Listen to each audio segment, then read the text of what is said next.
que je vais écrire au tableau.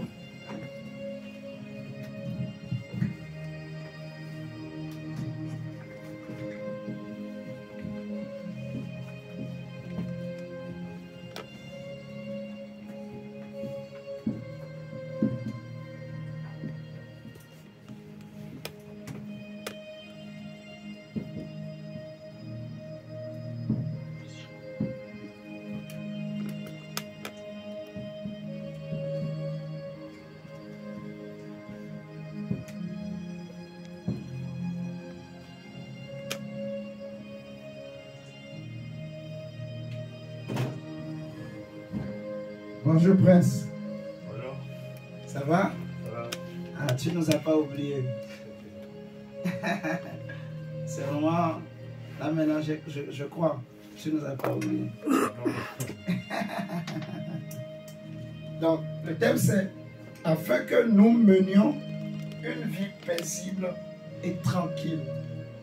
Une vie paisible et tranquille. Afin que nous menions une vie paisible et tranquille.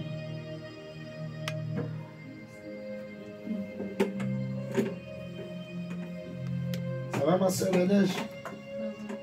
Ça a été la semaine. La gloire à Dieu.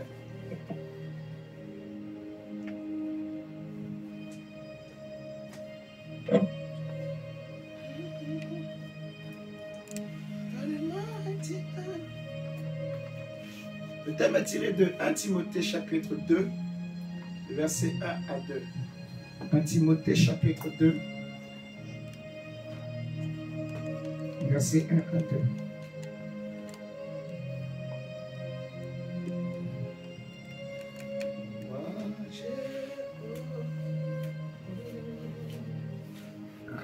Timothée chapitre 2, verset 2, verset 1 à 2.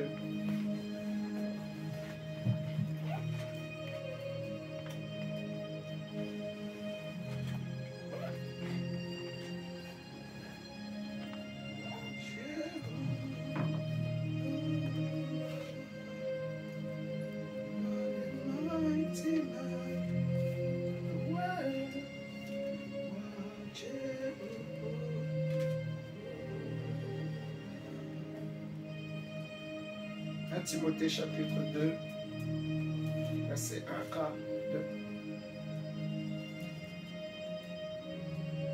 2. Il est écrit: j'exhorte donc avant toute chose à faire des prières, des supplications, des requêtes, des actions de grâce pour tous les hommes, pour les rois et pour tous ceux qui sont élevés en dignité, afin que nous menions une vie paisible et tranquille en toute piété et honnêteté. Je vais refaire la lecture. J'exhorte donc avant toute chose à faire des prières, des supplications, des requêtes, des actions de grâce pour tous les hommes, pour les rois et pour tous ceux qui sont élevés en dignité, afin que nous menions une vie paisible et tranquille en toute piété et honnêteté. Dans la version français courant, il est écrit: en tout premier lieu, je recommande que l'on adresse à Dieu des demandes, des prières, des supplications et des remerciements pour tous les êtres humains. Il faut prier pour les rois et tous ceux qui détiennent l'autorité, afin que nous puissions mener une vie tranquille, paisible, respectable, dans un parfait attachement à Dieu. Amen, amen. Amen. Les deux versets qu'on vient de lire dans 1 Timothée 2, c'est une exhortation, c'est une recommandation de l'apôtre Paul à Timothée pour l'église que le jeune Timothée était en train de diriger. Et aujourd'hui, c'est une recommandation pour nous en tant qu'église en tant que chrétien. Et la parole demande à ce que les hommes, les chrétiens, adressent des demandes et des prières, des requêtes, des supplications à Dieu. Amen, amen. Qu'on adresse des supplications à Dieu, mais pour un seul but, afin que nous puissions mener une vie tranquille, une vie paisible et une vie respectable. Alléluia. Amen. Le Seigneur veut qu'on prie pour tous les hommes, qu'on prie pour les rois, pour les chefs, pour les autorités, pour ceux qui sont élevés en dignité, qu'on prie pour nos familles, qu'on prie pour nos parents, qu'on prie pour nos affaires, qu'on prie pour nos démarches, qu'on prie pour tout. Je ne sais pas si vous comprenez. Paul dit, le but de la prière, c'est afin que les hommes puissent mener une vie paisible, tranquille et respectable. Alléluia. Amen. C'est très important. Là, il ne demande pas de prier pour une catégorie de personnes ou pour une catégorie de sujets. Non, il dit de prier pour tout. Pour tout. Alléluia. Amen. Pour tous les aspects de la vie, tous les domaines de la vie, toutes les catégories de la vie. Le Seigneur veut qu'on prie en toute situation, qu'on prie afin que nous puissions mener une vie paisible, une vie tranquille, une vie respectable. Alléluia. Amen. Où tu ne seras pas obligé d'être humilié pour manger ton pain.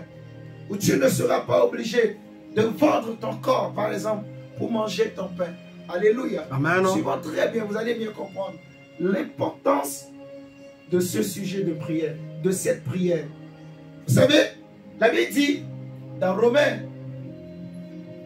je crois que c'est le chapitre 10, si je ne me trompe pas, que la parole de Dieu nous dit que le royaume de Dieu, ce n'est pas le manger et le boire.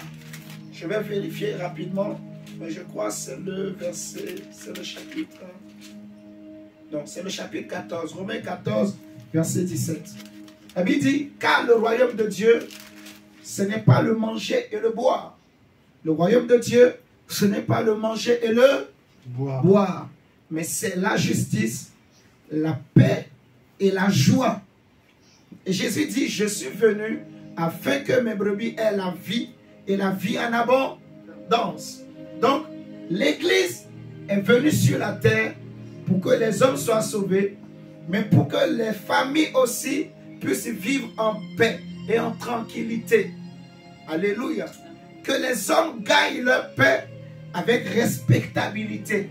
Que les femmes vivent avec dignité, avec respectabilité. Alléluia. Amen. Que les jeunes hommes marchent avec dignité et respectabilité. Alléluia. Amen. Que les hommes ne soient pas obligés de faire certaines pratiques qui sont contre nature pour trouver le pain à manger. Alléluia. Amen. Il y a eu des hommes qui ont vendu leur corps pour pouvoir trouver un pain à manger.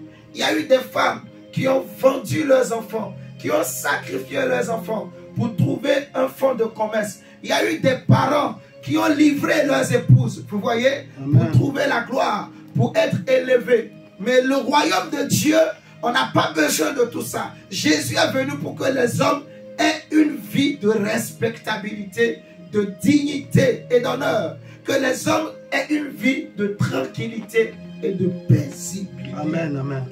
Amen, amen. Amen. C'est un sujet qui m'intéresse.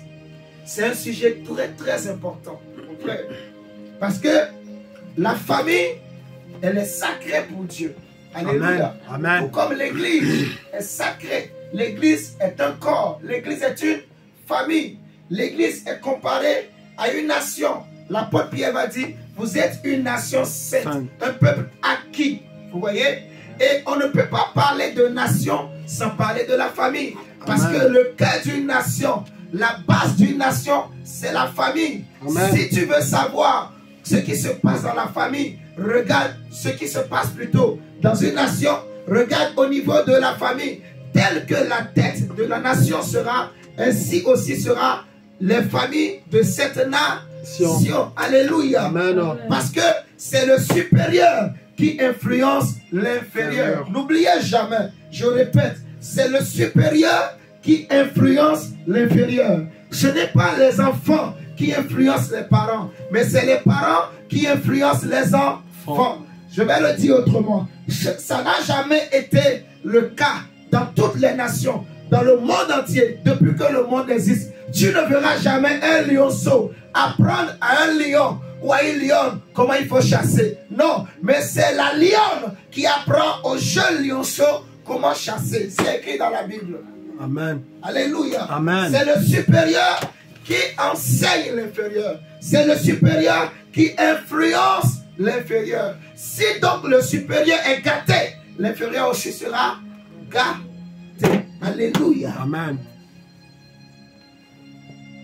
Nous devons donc soigner les familles. Si la famille est en bonne santé, si dans les familles il y a la paix, il y a la tranquillité, mon frère, ma soeur, le monde sera bien. Amen. Paul dit, afin que nous menions une vie tranquille, paisible, dans la piété et l'honnêteté. Vous voyez? Donc, afin que tu puisses vivre ta foi tranquillement, que la vie chrétienne ne devienne plus un poids, une charge, une occasion de chute. Non, que tu puisses manifester, exprimer ta foi tranquillement. Amen. Imagine, tu vis dans une maison maintenant où il n'y a pas la paix, où il n'y a pas la tranquillité, où tous les jours c'est des disputes, où tous les jours c'est des guerres, où tous les jours c'est des querelles, où la femme et le mari ne s'entendent pas, où les enfants et les parents ne s'entendent pas. Comment veux-tu vivre la foi? Comment peux-tu prier? Comment peux-tu jeûner? Alléluia. Amen. Je ne sais pas si vous êtes en train de me comprendre. Si. Comment les enfants dans la maison vont-ils croire à ton Dieu si toi tu es parent, mais tu n'amènes pas la paix? Si toi tu es une mère de famille, mais tu n'amènes pas la paix, comment les enfants vont-ils accepter ton Dieu? L'apôtre Pierre plutôt, il va demander aux femmes, nous allons le prendre tout à l'heure, d'avoir comme modèle des femmes comme Sarah, qui appelait le mari Abraham chef Seigneur. Amen, amen. Amen. Regardez. Prenons 1 Pierre, chapitre 3. On va lire du verset 3 à 4.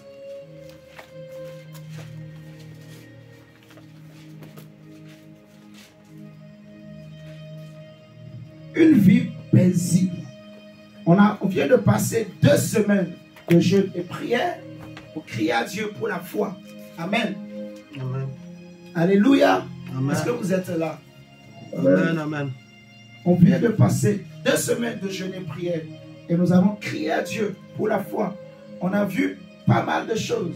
Des choses qui combattent la foi, des choses qui permettent aussi à ce que notre foi grandisse. Amen, amen.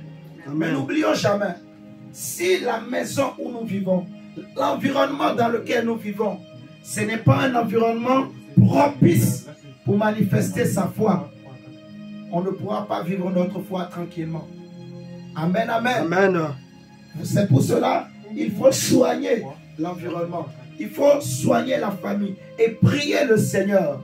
Vraiment que nos maisons soient une maison de paisibilité, de tranquillité, de respectabilité.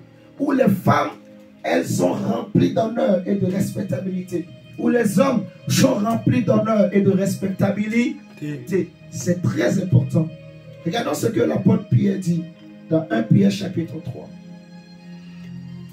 Le verset 3 à 4, il dit: ayez non cette parure extérieure qui consiste dans les cheveux tressés, les ornements d'or ou les habits qu'on revêt, mais la parure intérieure est cachée dans le cœur, la pureté incorruptible d'un esprit doux et paisible. Vous voyez? Un esprit doux et paisible qui est d'un grand prix devant Dieu. Vous voyez? Une maison où il y a la douceur, où il n'y a pas les cris, les colères, où vraiment, quand tu rentres dans la maison, tu sens la douceur dans cette maison. Alléluia. Amen. Tu sens la tranquillité. Tu sens la paix. C'est important. Amen, amen. Amen. C'est important que l'environnement où nous vivons, qu'il y ait cette paix, qu'il y ait cette tranquillité. Regardez, l'apôtre Pierre dit de ne pas avoir la parure extérieure qui consiste dans les cheveux tressés, les ornements d'or, les habits qu'on revêt, mais la parure intérieure est cachée dans le cœur, la pureté incorruptible d'un esprit doux et paisible, qui est d'un grand prix devant Dieu. Qu'est-ce que je veux dire par là? Une maison, un esprit, en fait, qui aime la paix, un esprit qui aime la tranquillité, qui aime la douceur, est un esprit qui est beaucoup apprécié par l'Esprit de Dieu. Je répète, le cœur d'un homme qui aime la paix, qui cultive la tranquillité, qui recherche la paix, c'est un cœur que Dieu aime. Alléluia. Amen. La Bible dit, heureux ceux qui aiment la paix. Ils seront appelés fils de Dieu. Ils verront Dieu. Amen, amen. Amen. Dieu aime les esprits qui aiment la paix. Il y a des esprits dans ce monde qui n'aiment pas la paix, qui aiment tout le temps qu'il y ait la guerre, qu'il y ait des incompréhensions, qu'il y ait des soucis. Il y a des gens comme ça. Leur esprit n'aime pas la paix. Vous comprenez ça? Il y a des personnes comme ça. Nous allons partager la parole. Vous allez comprendre avec moi. C'est des choses qui existent. Et des personnes comme ça, il faut les éviter. Il faut, tu peux pas quitter les bruits du dehors et tu rentres dans ta maison, mais tu n'as pas la paix. Tu n'as pas la tranquillité. Tu es encore stressé. Tu es encore sous pression dans ta maison. Ce n'est pas normal. La maison d'un enfant de Dieu doit être une maison de tranquillité et de paix et de douceur. Alléluia. Amen. Dieu aime les esprits qui aiment la paix et la tranquillité. Dieu aime les hommes et les femmes qui aiment la paix et la tranquillité, l'honnêteté, la dignité, la douceur. Alléluia. Amen. Oui, le Seigneur aime. La Bible dit que c'est d'un grand prix devant Dieu. Cela a plus de valeur que l'or et l'argent. Cela a plus de valeur que les cheveux qu'on met sur la tête. Cela a plus de valeur que tous les trésors de ce monde. Alléluia. Amen. Je vais nous amener quelque part et vous allez bien comprendre. Si vous regardez avec moi ce que la Bible dit dans Proverbe 27, verset 15. Un esprit qui aime la paix. Est-ce que je parle à des esprits ce matin? Amen. Tu as un esprit. Proverbe 27.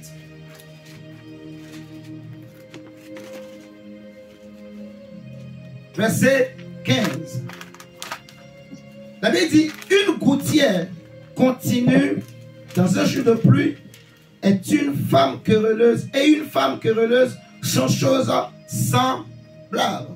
Amen, amen. Une gouttière continue dans un jour de pluie et une femme querelleuse sont choses semblables. Une femme querelleuse, une femme qui aime toujours la guerre, les querelles, les disputes, les prises de tête. Les hommes qui aiment toujours les guerres, les colères, les querelles, les prises de tête, tout le temps, ce n'est pas bon. Alléluia. Amen. Oui. On dit comme une gouttière continue en plein jour de pluie. Une gouttière. Donc, il y a des trous. Quand la pluie tombe, l'eau ne peut pas, elle peut pas s'arrêter. Vous voyez ce que je dis?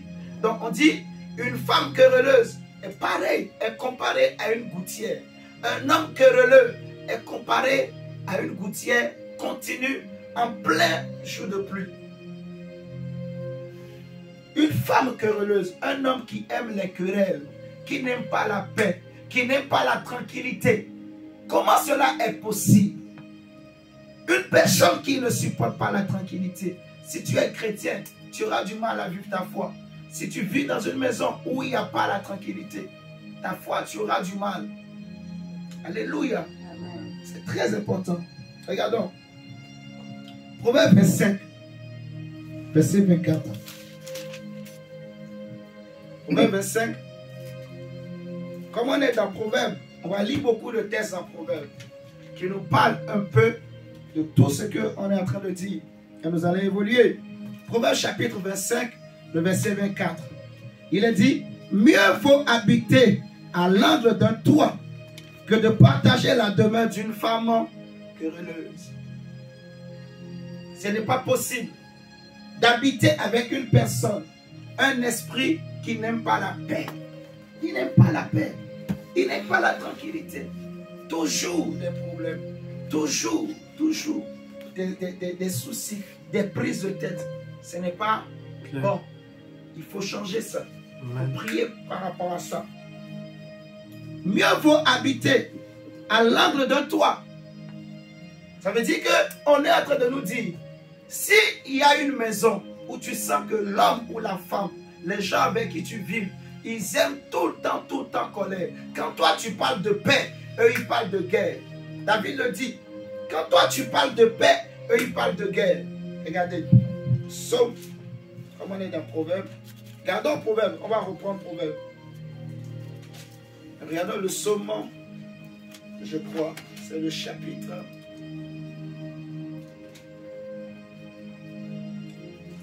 Seigneur, aide-moi, que je me rappelle.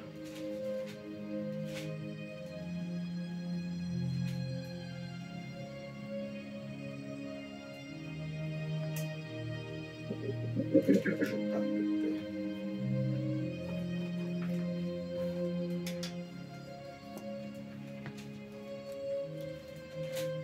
Chapitre 13.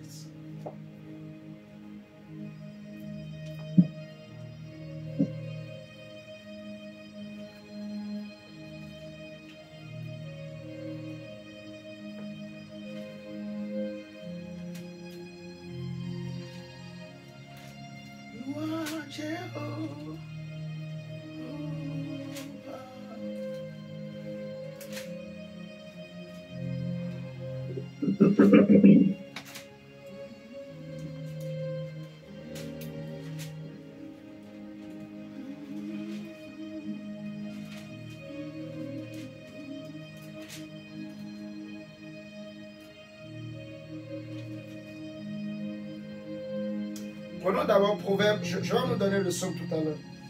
Proverbe 21. Proverbe 21.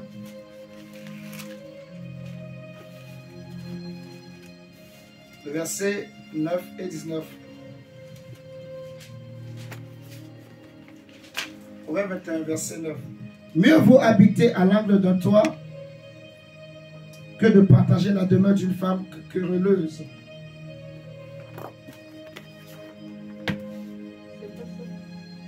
C'est pas ça. Proverbe 21, verset 9. Mieux vaut habiter à l'angle d'un toit que de partager la demeure d'une femme querelleuse. Proverbe 21, verset 9.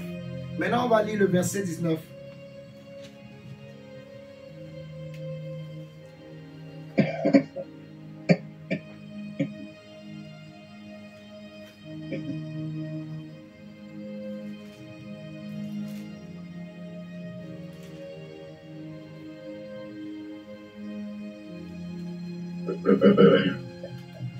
Verset 19. Il est dit, mieux vaut habiter dans une terre déserte qu'avec une femme querelleuse et irritable. Irritable. Nous allons prendre Proverbe 27. J'ai beaucoup de tests. Proverbe 27, verset 10.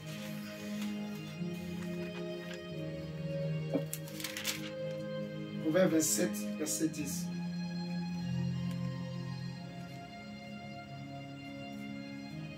On dit, n'abandonne pas ton ami et l'ami de ton père, et n'entre pas dans la maison de ton frère au jour de ta détresse.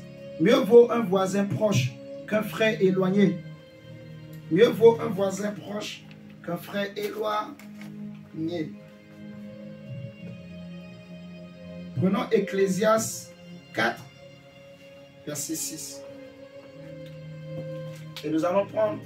Non, prenons d'abord Proverbe 17, verset 1. J'ai beaucoup de tests dans Proverbe. Mais bon, on ne va pas tout prendre au cours du temps. Prenons Proverbe 17, verset 1. Et ensuite, nous allons prendre Ecclésiaste. Proverbe 17, verset 1 nous dit: mieux vaut un morceau de pain sec. Mais avec quoi? La paix. Mieux vaut un morceau de pain sec avec la paix qu'une maison pleine de viande, mais avec des querelles. Alléluia. Donc, Amen. Proverbe 17, verset 1. Mieux vaut un morceau de pain sec, mais avec la paix. Alléluia. Comme une maison pleine de viande avec des querelles. Ça veut dire que un esprit de paix, un esprit qui aime la tranquillité a plus de valeur que l'argent, que l'or, que les viandes, que tous les trésors qui existent, que toutes les maisons, que tous les biens. Alléluia. Amen, amen. Oui, tu peux avoir beaucoup d'argent, tu peux avoir beaucoup de biens, mais si tu vis avec quelqu'un qui n'aime pas la paix, qui n'aime pas la tranquillité, tout ce que tu as là, ça ne te servira à rien. Tu risques de ne même pas pouvoir en profiter. Tu risques de mourir avant le temps. Tu risques de partir et de laisser toutes ces choses. Amen. Parce que l'angoisse tue, les querelles tuent. La Bible dit que c'est une irritation, comme on vient de lire dans le proverbe. C'est une... En fait, ce qui amène des querelles, ça irrite. Et quand ça irrite, ça amène des crises, des AVC. Il y en a qui piquent des crises. Vous comprenez ce que je suis en train de dire? C'est très important. Tu ne peux pas vivre la foi quand tu vis dans un milieu où les gens ne veulent pas de paix. Quand toi tu parles de paix, eux ils parlent de guerre, ils parlent de querelle. Ah Seigneur, que je retrouve ce psaume de David. Je crois que c'est le psaume 1. Non, pas le 1. Non.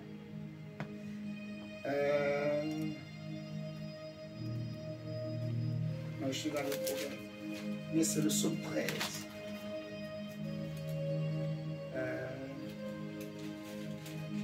Seigneur. Oui. Prenons le psaume 120. Psaume 120. Mieux vaut un morceau de pain sec, un prince, que d'avoir des amis qui n'aiment pas la paix. Vous comprenez ça? Il faut avoir un esprit de paix. Notre Dieu est un Dieu de paix et de tranquillité. Là où il y a l'esprit du Seigneur, il y a la paix, il y a la tranquillité. Le royaume de Dieu, ce n'est pas le manger, le boire. Ce n'est pas l'argent, ce n'est pas l'or. Bien que ces choses existent dans notre royaume. Mais le royaume de Dieu, c'est premièrement la justice, la paix et la joie. Regardons le psaume 120. David dit, dans ma détresse, c'est à l'Éternel que je crie et il m'exauce. Éternel, délie mon âme de la lèvre mensongère, de la langue trompeuse.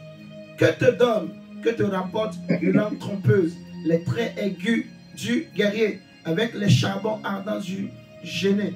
Malheureux que je suis de séjourner à Méchec, d'habiter parmi les tentes de Kédar. Assez longtemps mon âme a demeuré auprès de ceux qui haïssent la paix. David est fort. Il dit à Dieu, Seigneur, délivre-moi, délivre mon âme de la lèvre mensongère. Verset 2. Délivre mon âme de la lèvre mensongère, de la langue trompeuse. J'aime beaucoup ce psaume. Que te donne et que te rapporte une langue trompeuse. Les traits aigus du guerrier, avec les charbons ardents du gêné. Malheureux que je suis de séjourner à Méchec, donc là où il n'y a pas la paix, de séjourner à Méchec, d'habiter parmi les tentes de Kédar. Donc là où il n'y a pas la paix, là, on va les appeler, c'est les tentes de Kédar. c'est Méchec. Amen. Amen. Mais toi, Dieu ne veut pas que tu habites dans les tentes de Kédar. Dieu ne veut pas que tu habites à Méchec. Amen, amen. Amen. Mais Dieu veut que tu habites dans les tentes de paix. Amen. À Sion. Dieu veut que j'habite, toi et moi, à Sion, sur la montagne de Sion, dans la maison de Dieu, là où il y a la paix et la tranquillité. David dit, malheureux que je suis de séjourner à Méchec. Qu'est-ce qui m'a pris de passer par là, de rester là? Mais je ne suis pas à ma place. D'habiter parmi les tentes de Kédar assez longtemps, mon âme a demeuré. Vous voyez? Auprès de ceux qui haïssent la paix. Waouh! Ça m'a fait trembler. Il dit, assez longtemps mon âme a demeuré auprès de ceux qui font quoi? Haïssent la paix. Qui haïssent la paix. Ceux qui haïssent la paix. Je suis pour la paix, mais dès que je parle, ils sont pour la guerre. Prince, je suis pour la paix. Moi, je veux la paix. J'aime la paix. Mais quand je parle, eux, ils sont pour la guerre. Vous voyez ça? Ce n'est pas bon. Sinon, tu auras du mal à vivre ta foi. Il faut comprendre ça. Vous voyez? Et cultivons la paix, la tranquillité. Amen. Dans notre esprit, dans nos cœurs, dans Amen. nos vies, dans nos milieux de travail, partout où nous allons. La Bible dit, recherchez la paix avec et la sanctification, sans laquelle personne ne verra le Seigneur. Vous voyez? Amen. Donc, il n'y a pas que la sanctification, il y a aussi la paix. Amen, amen, amen, amen. Recherchez la paix. Alléluia. La paix d'abord avec Dieu. C'est ce que la Bible nous dit dans Romains chapitre 5, que nous avons désormais, au travers de Jésus, la paix avec Dieu. Donc, premièrement, recherchons la paix avec l'Esprit de Dieu. La paix avec Dieu. La paix avec les frères et sœurs avec qui nous vivons. Amen. La paix dans l'église. La paix dans nos milieux de travail. Aussi longtemps que cela dépend de nous, la Bible dit, soyez en paix avec tous. Avec tous. Tant que cela dépend de toi, tant que cela dépend de toi, sois en paix avec tout le monde. Si quelqu'un ne veut pas être en paix avec toi, laisse-le. Vous voyez? Amen. Mais toi, ne cherche pas querelle aux gens. Ne cherche pas la guerre. Tu ne gagneras rien. Alléluia. David dit, tu es de ceux qui habitent les tentes de Kédar, ceux qui habitent à Méchec. Mais normalement, un enfant de Dieu doit habiter à Sion. Amen, amen. Amen, amen. Amen. David dit, assez longtemps, mon âme a demeuré auprès de ceux qui haïssent la paix. Non.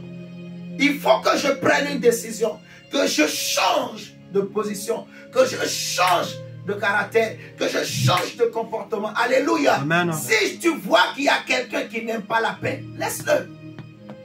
Sinon, tu vas mourir vite. Amen, amen. Amen. S'il y a quelqu'un, il ne veut pas la paix, il ne veut pas la tranquillité. Il ne veut pas la tranquillité. Toujours des guerres, toujours des querelles, toujours des irritations. Toujours. Ah, pardon. Je veux la paix. Je n'ai qu'un seul cœur. Je n'ai pas deux cœurs. Je ne veux pas que ça lâche mon cœur. Amen. Amen. Amen. Oui. Préserve. La Bible dit, garde ton cœur plus que toute autre chose. Car de lui viennent les sources de la vie. Mon frère, ma soeur, aime la paix. Aime la tranquillité. Aime la douceur. Pardon. Tu as un seul cœur, tu n'as pas de cœur. Alléluia. Amen. Le cœur là, c'est un organe, hein. Ce n'est pas une machine. Ce n'est pas du fer. C'est de l'argile. C'est de la poussière. Alléluia. Amen. Ça peut se casser. Est-ce que nous sommes conscients de ça? Je ne suis pas une machine. Dieu m'a fait à l'image de Dieu. Mais il m'a fait inférieur à Dieu. Alléluia. Amen. Je ne suis pas Dieu. Je ne suis pas égal à Dieu. Je suis créé à l'image de Dieu, mais je suis inférieur à Dieu. Je suis un esprit qui habite dans un corps. Alléluia. Amen. Et ce cœur-là, le cœur qui fait battre mes poumons, peut lâcher. Si le cœur reçoit trop de pression, reçoit trop de choc, ça peut lâcher. Il y a des nouvelles qui font que le cœur des gens lâche. Il y a des nouvelles qui ne sont pas bonnes. Il y a des paroles qui ne sont pas bonnes à entendre. Alléluia. Amen. Il y a des situations qui ne sont pas bonnes à vivre et qui font que les cœurs de plusieurs brisent, se lâchent, abandonnent. Il y a des gens qui en ont marre de vivre et qui relâchent et qui abandonnent, qui baissent les bras. Il y en a qui vont dire, j'en ai marre, il n'a plus envie de vivre, elle n'a plus envie de vivre. Et il ou elle se laisse mourir. Pourquoi? À cause d'un choc, à cause de trop de pression, de querelles. Vous voyez, il n'y a pas la paix. Alléluia. Amen. C'est très, très, très important, vraiment, de bien comprendre ce qu'on est en train de dire. La Bible dit, mieux vaut habiter une maison avec un pain sec, mais j'ai la paix. Je dors tranquille, je me lève tranquille, je vais au travail, je reviens, je suis tranquille, je peux prier tranquille. Alléluia. Amen. Que d'habiter une maison où il y a beaucoup de viande, mais tu ne peux même pas prier, tu ne peux pas manger tranquille, tu ne peux pas boire de l'eau. Quand tu bois de l'eau, c'est des problèmes. Quand tu dors, c'est des problèmes. Quand tu fais quelque chose, c'est des problèmes. Ce n'est pas bon. Vous êtes en train de comprendre? Amen. Pardon, cherchez la paix, la tranquillité, c'est important. Mon frère, ma soeur, on n'a qu'une vie.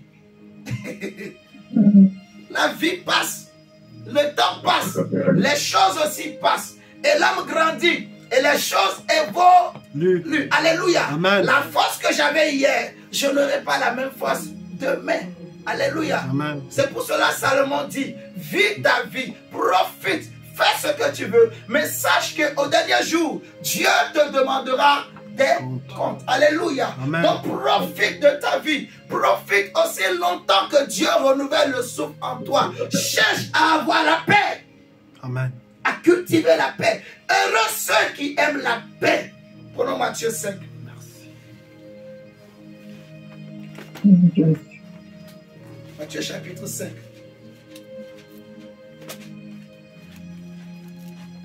Afin que nous menions une vie paisible et tranquille, et que nous puissions vivre notre foi dans la tranquillité et dans la paix. Dans Ésaïe 30, verset 15, il a dit que c'est dans la tranquillité et la paix que sera votre force. Amen, amen. Amen. Oui, la tranquillité, la paix, la douceur. Matthieu chapitre 5. Les béatitudes, verset 1. La Bible dit, voyant la foule, Jésus monta sur la montagne. Et après qu'il se fut assis, ses disciples s'approchaient de lui. Puis ayant ouvert la bouche, il les enseigna et dit, heureux les pauvres en esprit, car le royaume des cieux est à eux. Heureux les affligés, car ils seront consolés. Heureux les débonnaires, car ils hériteront la terre. Heureux ceux qui ont faim et soif de la justice, car ils seront rassasiés. Heureux les miséricordieux, car ils obtiendront miséricorde. Heureux ceux qui ont le cœur pur, car ils verront Dieu. Verset 9. Heureux ceux qui procurent la Paix. Est-ce que c'est écrit dans vos Bibles? Amen. La paix. Pardon, ma soeur. Pardon, mon frère. En tant que chrétien, je dois cultiver la Amen. Alléluia. Je dois rechercher la paix, la tranquillité. Pour moi-même. Pour moi-même. La paix. La tranquillité. Pardon. Pardon. Je ne sais pas comment je vais dire. Mais le Seigneur veut que, comme on avait vu hier, on a clôturé ce temps de jeûne et prière par une parole, une pensée de Dieu. C'est que tout notre cœur doit être donné à Dieu.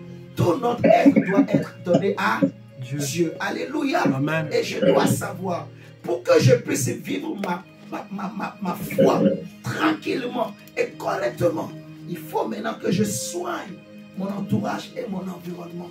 La vie, là où je vis, je dois soigner pour qu'il y ait tout le temps la paix, la tranquillité. Alléluia. Amen. C'est important. On dit heureux ceux qui procurent la paix, car ils seront appelés quoi? Fils de Dieu. Heureux ceux qui procurent la paix, ils seront appelés fils de Dieu. Donc ceux qui donnent la paix, ceux qui vivent dans la paix, c'est des enfants de Dieu. Les esprits qui n'aiment pas la paix, ce ne sont pas des esprits des enfants de Dieu. Alléluia. L'esprit de Dieu, c'est un esprit de paix.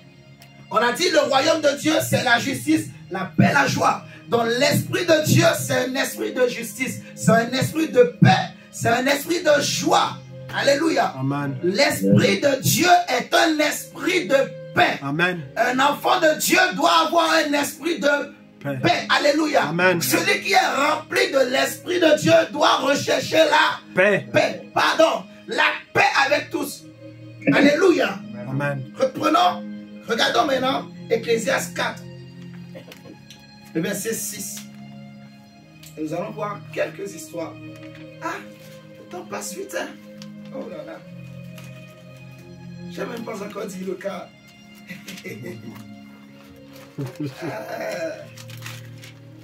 Ecclésiaste 4, verset 6.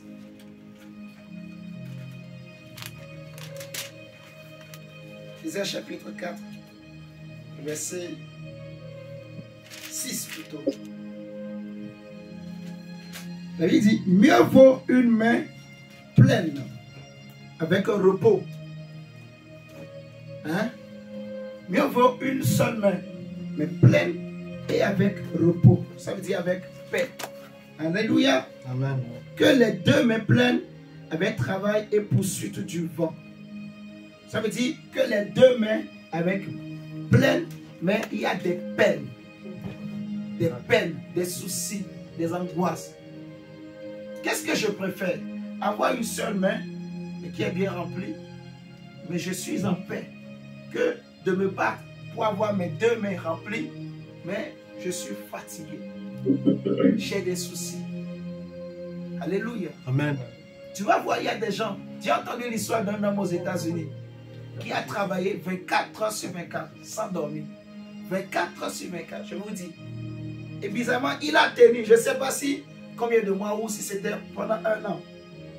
Mais à un moment donné, c'était ce qu'on appelle burn-out. Il a fait un burn-out, c'est-à-dire, il ne pouvait plus. Fatigué. Heureusement, il n'en est pas mort. On a amené à l'hôpital. Après, il a récupéré. Mais il a arrêté le travail. Pour X temps. Pour récupérer. Vous voyez ce que je dis? Donc, qu'est-ce que je préfère? Me battre pour gagner beaucoup d'argent et après je tombe malade et je meurs. Et l'argent que j'ai gagné, quelqu'un d'autre, c'est quelqu'un d'autre qui va utiliser. Ou de prendre conscience que je n'ai qu'un seul cœur. Je n'ai qu'un seul corps. Je n'ai pas deux corps. Mon corps n'est pas ton corps. Ton corps n'est pas mon corps. Mon cœur n'est pas ton cœur. Même si la médecine arrive aujourd'hui à prendre le cœur de quelqu'un d'autre, à mettre dans quelqu'un d'autre, mais dans les choses de Dieu, mon cœur c'est mon cœur. Amen. Mon corps c'est mon corps. Alléluia. Amen. On n'a pas deux cœurs. On n'a pas deux corps. Je n'ai qu'un seul cœur. Je n'ai qu'un seul bras. Ou deux bras, je dirais même. Mais à part les deux là, j'en ai pas d'autres. Imagine maintenant, je me fatigue. Si je fatigue ce corps-là, comment mon esprit va faire pour bouger?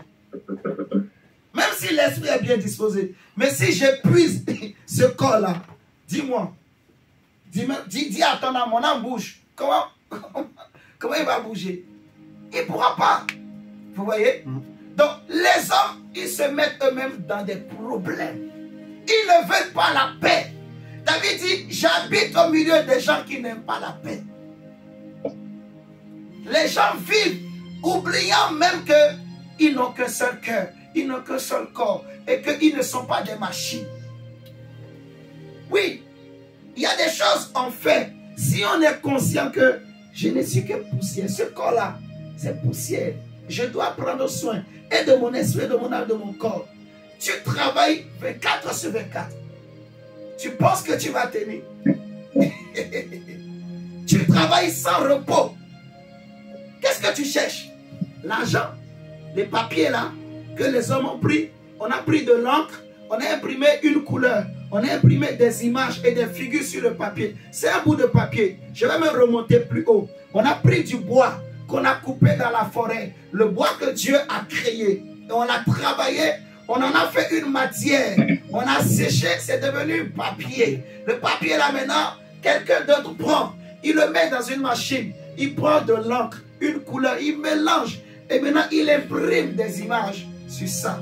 Et toi, tu prends ce papier-là. Et c'est là, on l'a appelé le papier-là argent. Si on n'avait pas donné le nom argent à ce papier, tu n'allais pas aussi dire que c'est l'argent. Parce que ça aussi, c'est un papier. J'ai imprimé aussi des choses là-dessus. Imagine maintenant que je te dis que c'est l'argent. Si je te donne, tu vas refuser. Parce que ce n'est pas ce que le monde a dit que c'est l'argent. Ce n'est pas intelligent. Ah! Il y a des choses qu'il ne faut pas que je dise. Si je te donne ça, et je te dis, tiens, ainsi parle le Seigneur. Tous ces feuilles de papier là, c'est l'argent que tu auras. Tu ne vas pas croire, tu vas refuser. Parce que ça n'a pas la couleur de ce que les hommes ont imprimé sur les bouts de papier. Mais ce bout de papier là, ce n'est pas un papier. C'est du papier. On a imprimé juste une couleur. Si je prends un papier, la médecine t'a dit, voilà, madame, il vous reste 6 mois à vivre. Et moi aussi, je prends un autre papier, j'écris, voilà, j'ajoute encore 15 ans et je te donne. Je te dis, prends, tu ne vas pas prendre. Tu vas dire, parce que moi, je n'ai pas la signature du médecin. Il n'y a pas les cachets. Donc, il faut que tu ailles à l'hôpital. C'est un manque de foi. Mais je vais t'amener quelque part, tu vas comprendre. C'est l'homme qui a créé toutes ces choses. C'est l'homme qui a fait ces choses. Tu vois? Donc, imagine maintenant qu'on te pousse à travailler, travailler, travailler. Tu te bats pour ce bout de papier. Parce que les hommes ont donné de la valeur au bout de papier. Les hommes ont donné de l'importance à ce bout de papier-là. Et c'est ça qui gouverne le monde, qui dirige le monde. Si demain, ils décident, on ne veut plus ce bout de papier, on veut changer. On veut maintenant un papier qui vient du Congo, qui a une couleur jaune. Et ils disent désormais, c'est ce papier-là qu'on va utiliser. Tu vois, tous les hommes vont commencer par courir. Voilà le papier désormais qu'on va utiliser. Et tu te bats pour ce papier. Tu es prêt à souffrir pour ce papier, oubliant de quoi tu es fait. Si tu meurs, le papier-là va continuer à être utilisé. Le papier-là, il ne va pas mourir avec toi. Il ne va pas aller dans la tombe avec toi. Les hommes ne sont pas intelligents.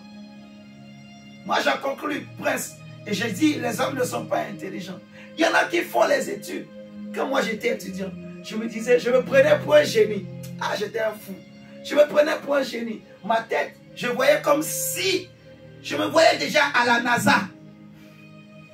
Maman, donc partout où je vois un tableau, je dois avoir une craie. Des fois, je n'ai rien à faire, rien à écrire. Mais je me mets seulement au tableau avec la craie. Je mets, tu vois, la poussière de la craie là, partout. Quand ça c'est partout sur le corps. Là, moi, je me sens bien, j'ai travaillé. Donc, je suis là, je suis en train d'écrire des formules. Rien ne vient, pas de révélation. Mais tu as une équation à résoudre. Mais tu es là seulement au tableau. Mais rien. Quitte là. Tu es en train de perdre le temps pour les gens. Mais frère, on se prend pour des choses qu'on n'est pas. Et je vous dis, en ce temps-là, j'avais des maux de tête terribles. Pourquoi les maux de tête? Parce que je buvais tellement de café. Maman, je ne sais pas ce que je cherchais. Comme j'étais premier, moi aussi je me prenais la tête. Et je suis un génie. Parce que les gens, maman rigole, hein?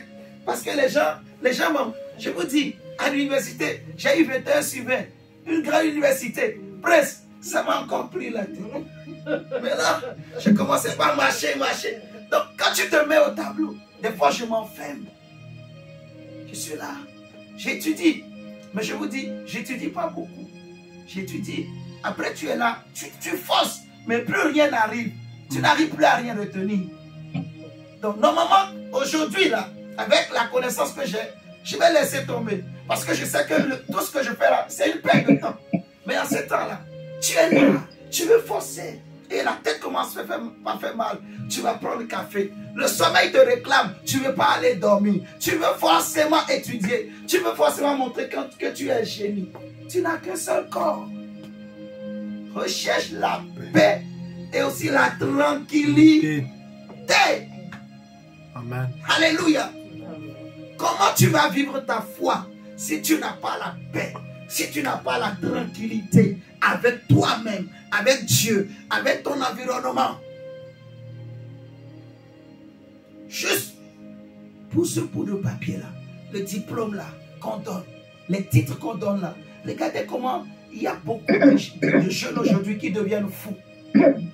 Ils sont fous, non pas parce qu'on les a envoûtés, non, c'est juste parce qu'ils ont trop forcé sur la tête. Vous savez ça, Prince? Tu sais ça? Il y a beaucoup de jeunes, d'étudiants qui sont devenus fous. Moi, je ne suis pas devenu fou. Mais je pouvais aussi y arriver.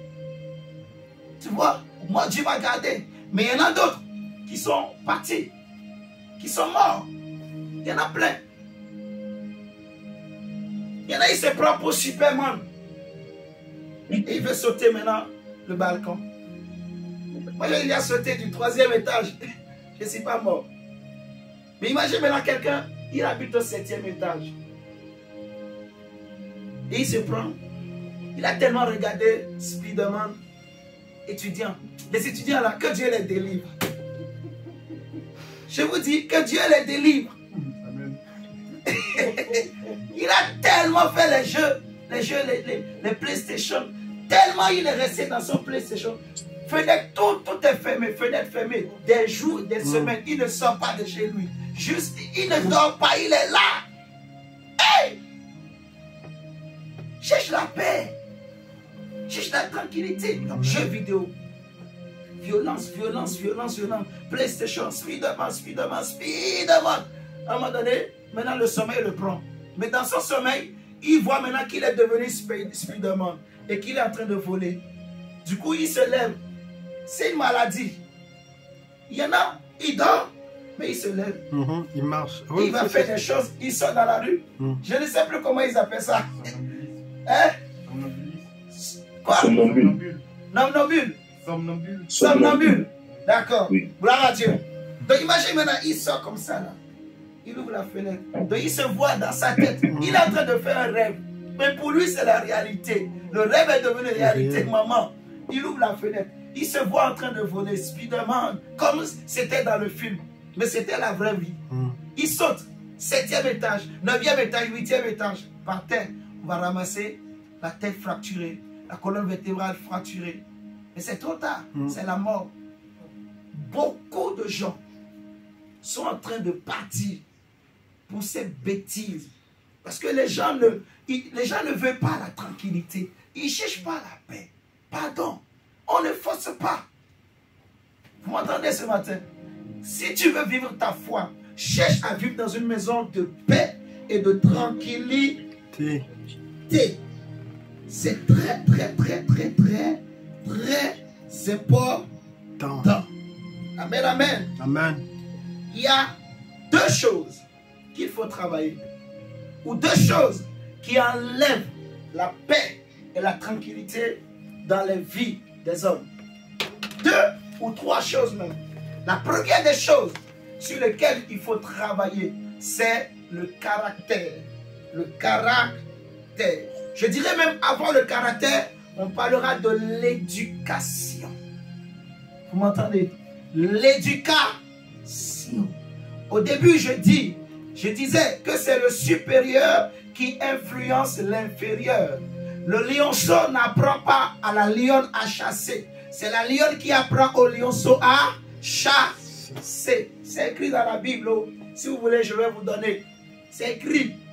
C'est la lionne qui prend un lionceau et apprend à ses lionceaux à chasser. Amen, amen. Amen. Ok. Donc, l'éducation qu'on donne à nos enfants est très, très, très, très importante. Alléluia. Je répète, il y a des parents qui s'étonnent de ce que leurs enfants sont devenus.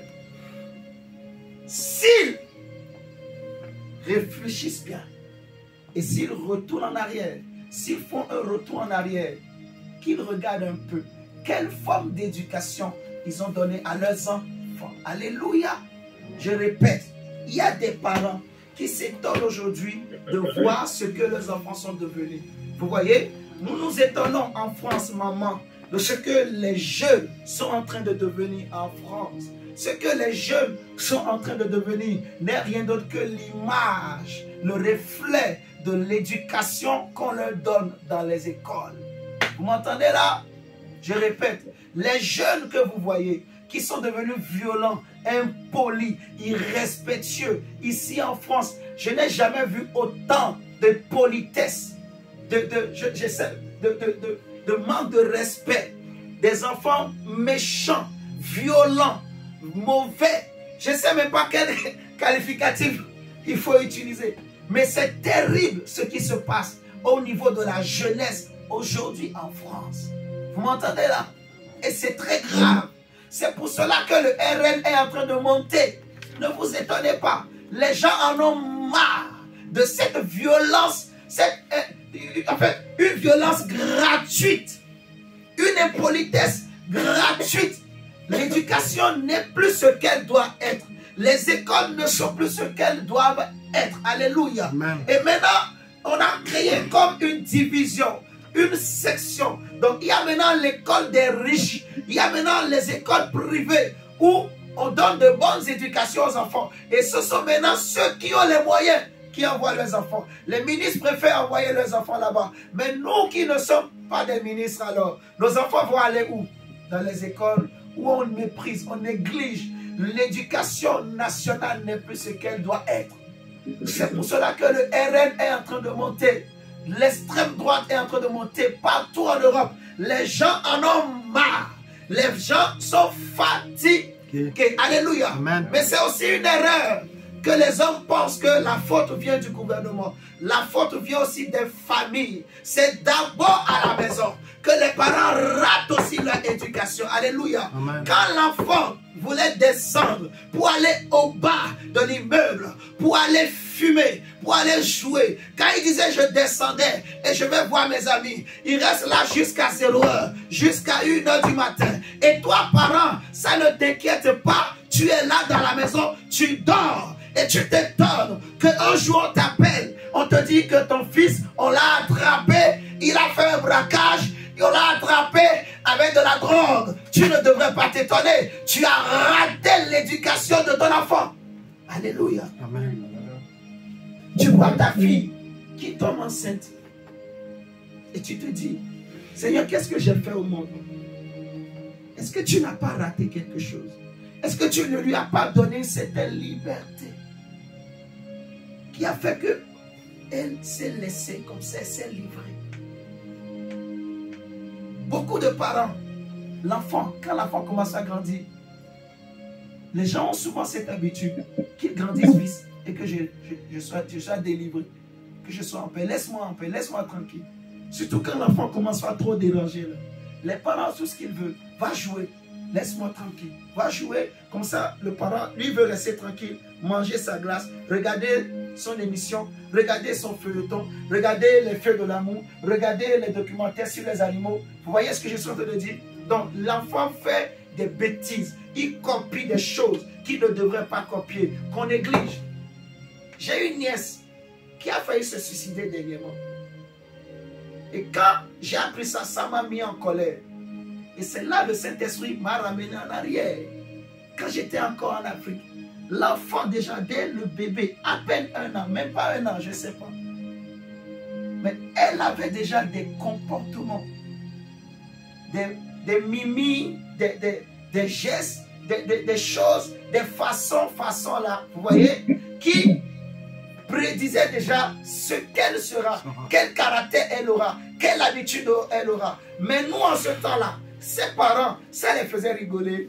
Quand ils voyaient l'enfant faire ses petits mimi, ses façons là. Maman, quand on voyait ça, les parents rigolaient. Eh, la fille, elle est...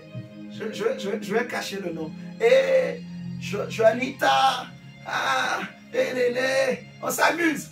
Mais en réalité, c'est un mauvais caractère qu'il fallait corriger et enlever à l'enfant dès le bas. Sage. Mais ce n'est pas aussi la faute des parents. C'est parce qu'eux aussi, il y a quelque chose qu'ils n'ont pas appris avant de devenir parents. On ne devient pas parent parce qu'on veut. Ça, c'est aussi une erreur. On ne peut pas tout dire ici. Il faut que tu demandes à Dieu, si tu es parent, de te donner la force, la sagesse qu'il faut pour donner une bonne éducation. Éduque l'enfant selon les voies de Dieu. Et quand il grandira, il ne s'en détournera pas. Alléluia. Amen. Que Dieu donne aux parents vraiment cette sagesse-là. Non pas la sagesse du monde, non pas l'éducation du monde, non pas les façons du monde, mais l'éducation qui vient de l'esprit. Alléluia. L'éducation et la sagesse et les moyens que Dieu donne pour donner une bonne éducation aux enfants. Amen, amen. Amen. Un autre point, je disais, c'est le caractère. Mais cela rejoint l'éducation qu'on a vue. Nous allons prendre un test. Nous allons voir une histoire. Prenons Exode au chapitre 1. Exode chapitre 1. Jacob. Il y a beaucoup de choses à dire. Mais je crois qu'on ne pourra pas tout dire. L'essentiel est que vous compreniez et compris. Exode chapitre 1.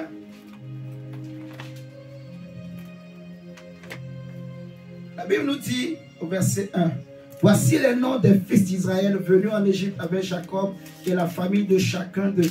Ruben, Siméon, Lévi, Juda, Issachar, Zabulon, Benjamin, Dan, Nephtali, Gad et Aser. Les personnes issues de Jacob étaient au nombre de 70 en tout. Joseph était alors en Égypte. Joseph mourut, ainsi que tous ses frères et toute cette génération là. Amen, amen. Amen. Joseph mourut, ainsi que ses frères et toute cette génération-là.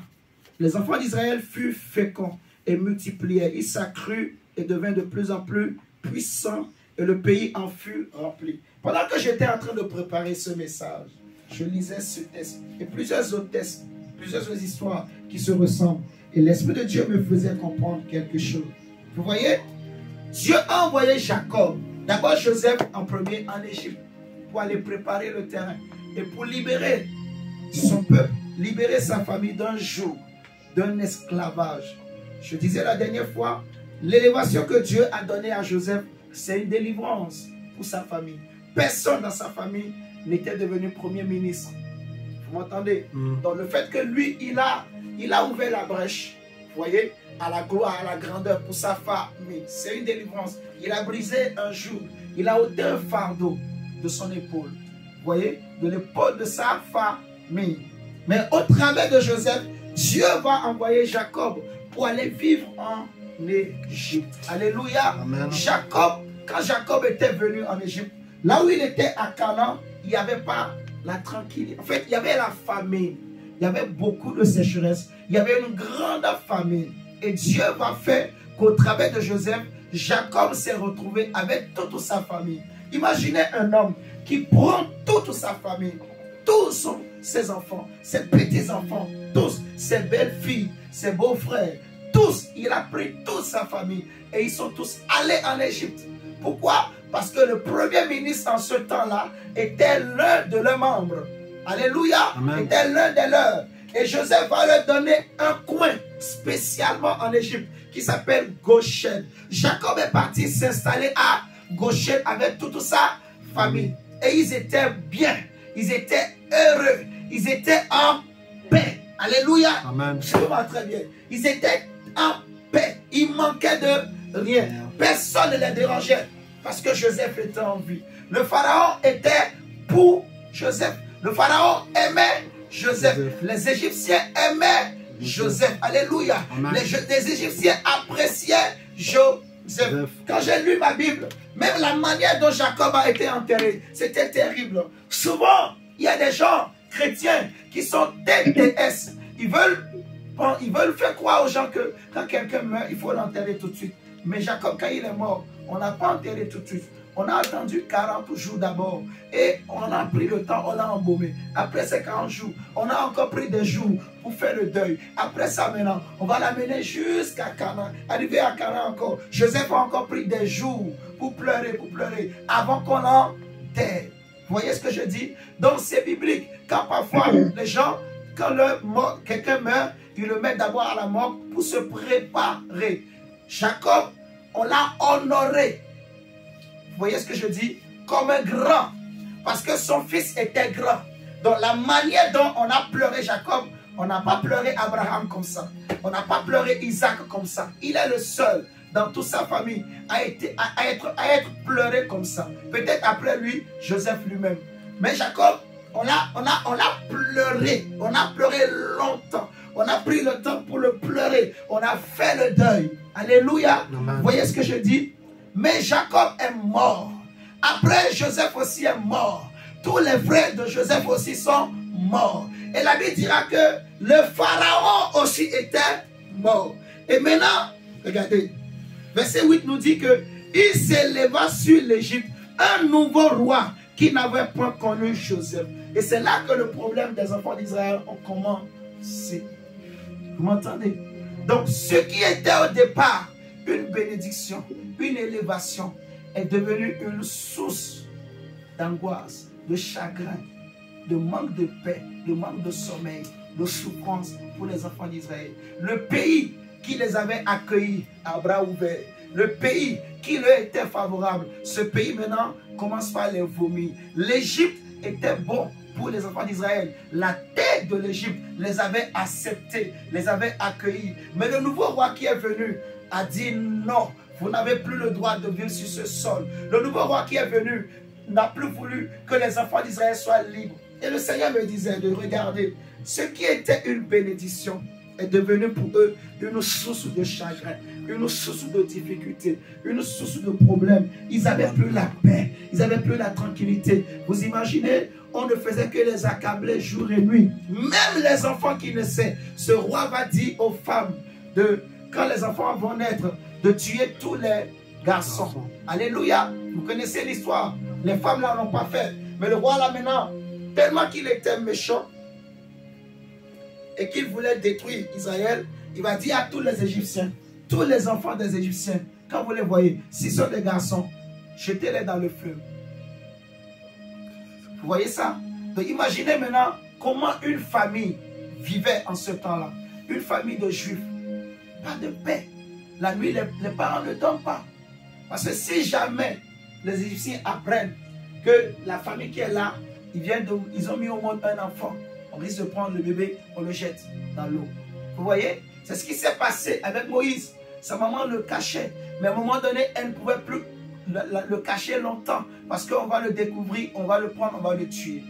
Vous voyez? C'est comme ça qu'elle a eu l'idée de le mettre dans une corbeille et de le mettre sur l'eau. Maintenant, et que le sol décide. Vous voyez ce que je suis en train de dire?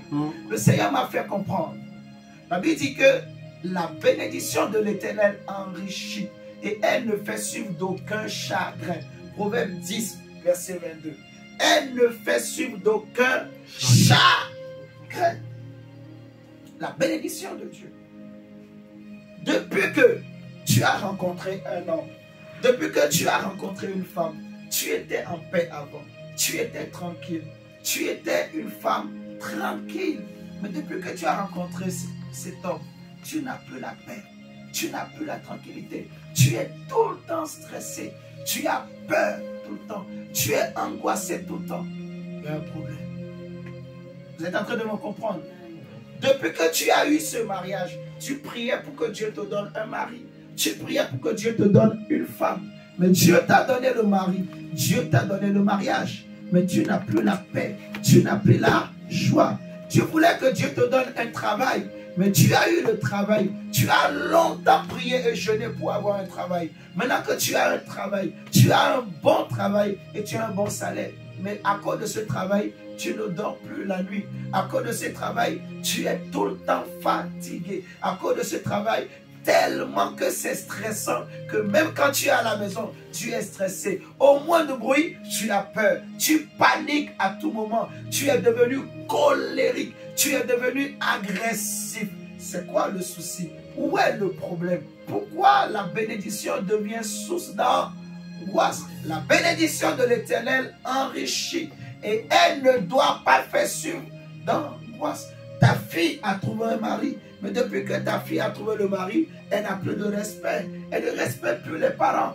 Ton fils a trouvé une femme, mais à cause de cette femme, il ne veut plus reconnaître sa maman ou reconnaître son père. Il ne reconnaît plus ses frères et sœurs. Alléluia. Il n'a plus de respect pour ses oncles ou ses tantes. Alléluia. Alléluia. Il y a un problème. Depuis que le fils là, vous l'avez fait voyager, il est venu en Europe, il a oublié tous ceux qui ont cotisé pour qu'il voyage. Alléluia. En Afrique, surtout au Congo souvent, il y a des familles qui vendent des terrains pour faire voyager quelqu'un. Et ils se disent, au moins lui, s'il sort la tête, il va aider le reste. Les autres se sont privés pour que toi tu réussisses. Mais quand toi tu viens en Europe, tu oublies que si tu es là aujourd'hui, c'est les gens qui ont cotisé pour toi. C'est les gens qui se sont privés pour que toi tu réussisses. Donc tu oublies tout le monde.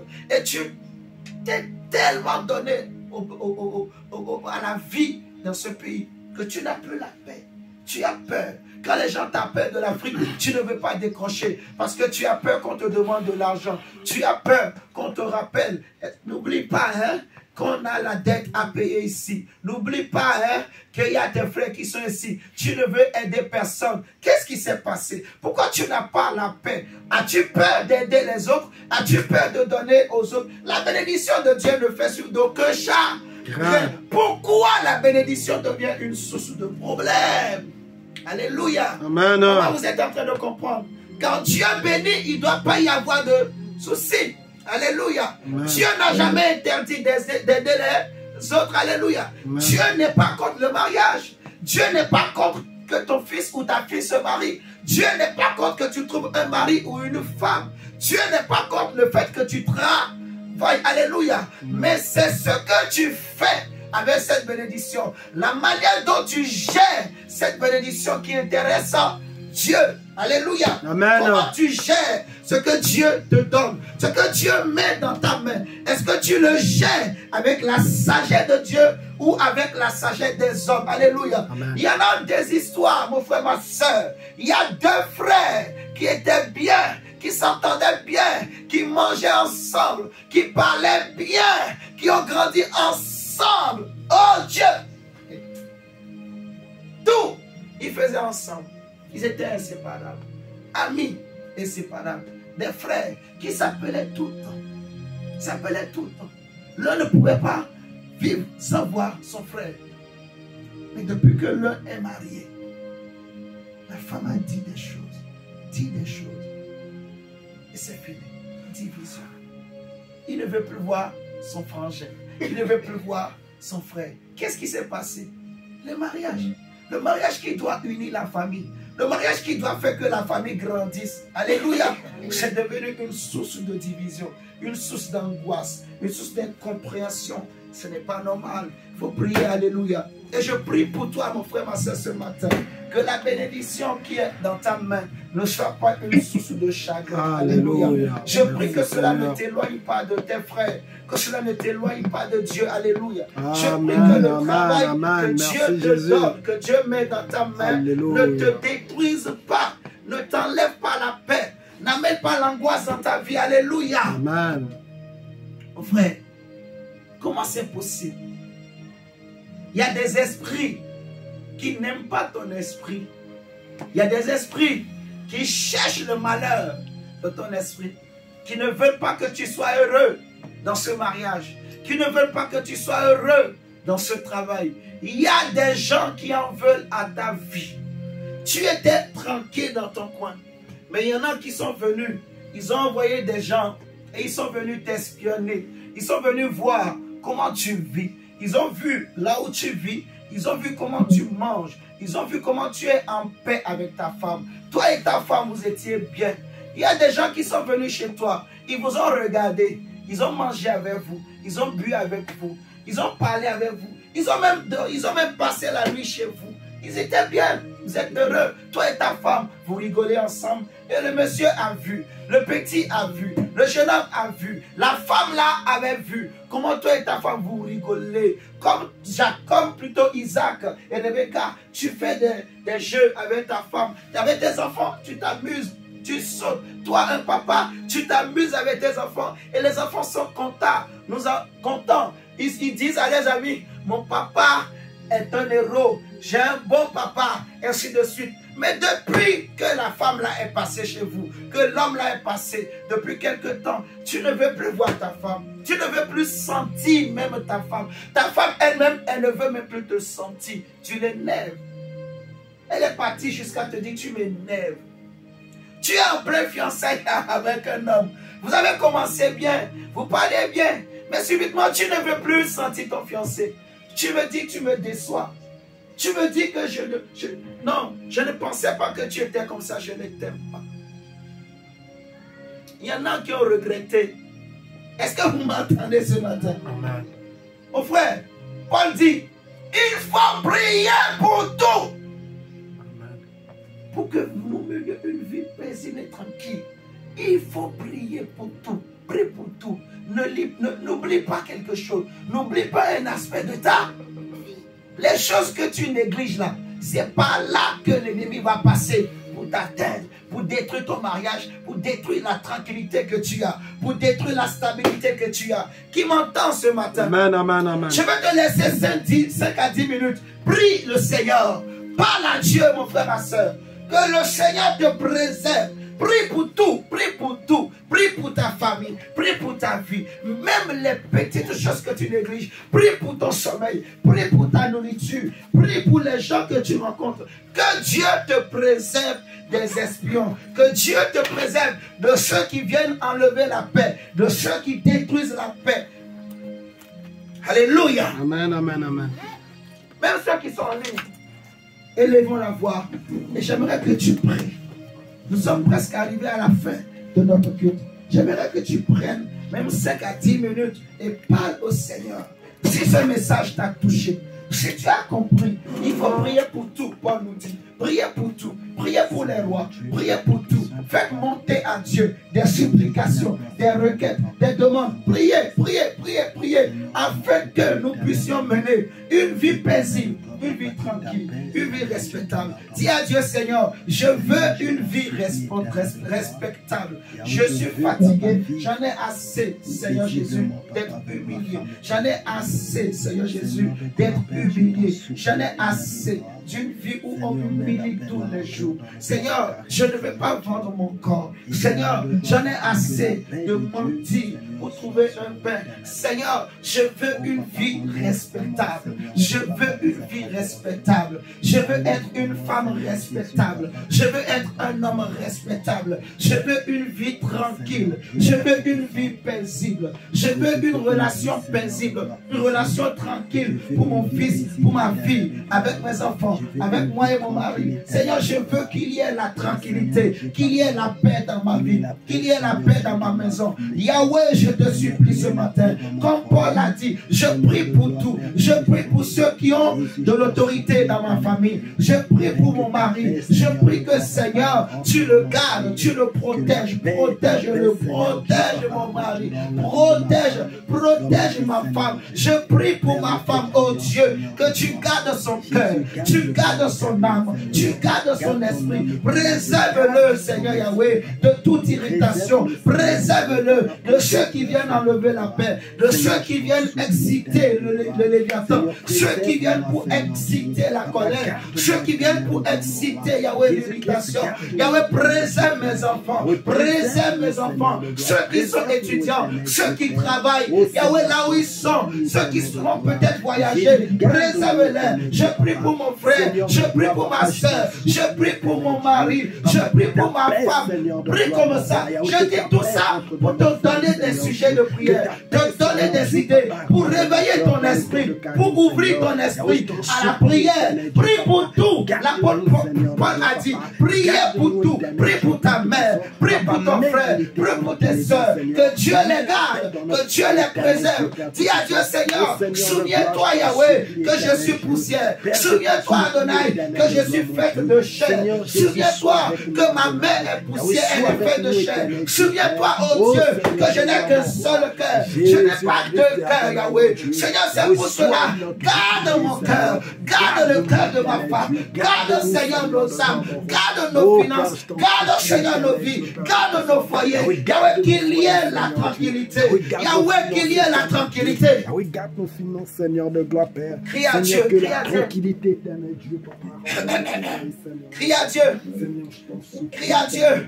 Dis, Seigneur, je veux une vie respectable. Je veux être un homme respectable. Une femme respectable, Seigneur. Une femme respectable. Une vie de responsabilité. Une vie de dignité. Une vie d'honnêteté. Je ne veux plus une vie de mensonge. Je ne veux pas une vie de médiocrité. Je ne veux pas, Seigneur. Seigneur, je crie à toi que ma famille change. Que ma famille change. Que ma famille change. Yahweh, je prie. Seigneur, il est écrit que si l'Éternel le garde, ceux qui gardent, ils gardent en vain. Il est écrit, Adonai, que si Dieu est avec nous, qu'il sera contre nous. Seigneur, sois avec nous. Seigneur, ouvre les écluses des cieux pour ma famille. Que ta pluie tombe sur ma maison. Réponds ta bénédiction. Réponds ta rosée. Yahweh, ouvre tes mains pour ma maison. Ouvre le ciel.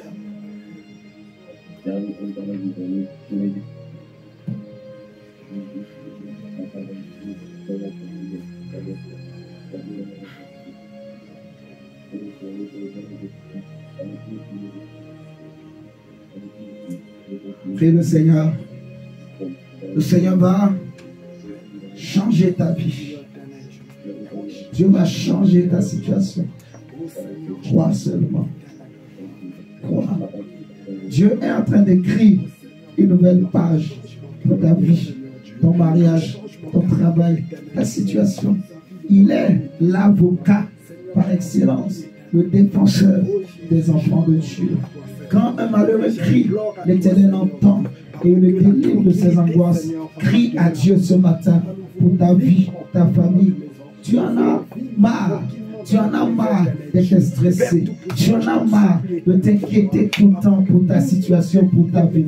Crie à Dieu parce que Dieu veut que tu mènes une vie respectable, une vie de paix, une vie de tranquillité, une vie de douceur, une vie de paisibilité. Dieu veut que ton cœur soit apaisé. Dieu veut que ton esprit soit apaisé. Dieu veut que ta maison soit apaisée. Qu'il y ait la paix entre toi et tes enfants, entre tes frères et sœurs. Qu'il y ait la paix, qu'il y ait la paix. Qu'aucune femme ne vienne vous diviser, qu'aucun homme ne vienne vous diviser, qu'aucun travail ne vienne vous diviser, qu'aucune bénédiction ne vienne vous diviser, ne vienne vous séparer. Crie à Dieu, Seigneur, que rien ne divise ma famille, qu'aucune bénédiction. Dis à Dieu, Seigneur, change mon caractère, enlève la colère, enlève, Seigneur, le mauvais caractère en moi, enlève, Seigneur, la colère en moi, enlève, Seigneur, la colère en moi, parce qu'il est écrit que la colère de l'homme n'accomplit pas la volonté de Dieu. Le Seigneur vient à ton secours ce matin, ma soeur. Le Seigneur vient à ton secours, mon frère, ce matin. La grâce de Dieu vient dans ta vie, vient sur toi. Crie à Dieu, parle à Dieu. Tu en as marre. Dis, Seigneur, je veux